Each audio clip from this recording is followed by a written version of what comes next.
Hello mga ka-Facebook friends!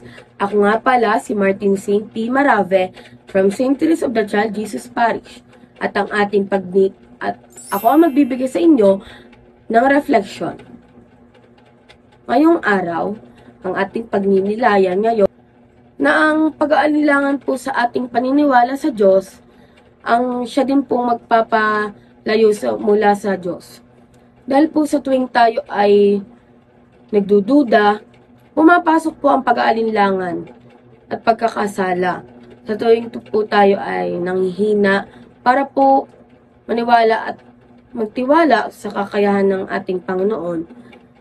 Kaya po sa tuwing tayo ay magkakaroon ng pagdududa, ay magkaroon po tayo at humihina po ang ating pananampalataya.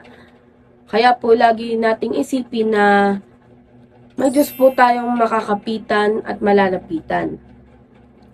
At wag po nating hayaan na malayo po tayo sa piling ng Panginoon. Dahil lamang po sa makamundong problema, ay tayo po agad ay nanghihina o nawawala po ang pananampalataya sa ating Panginoon.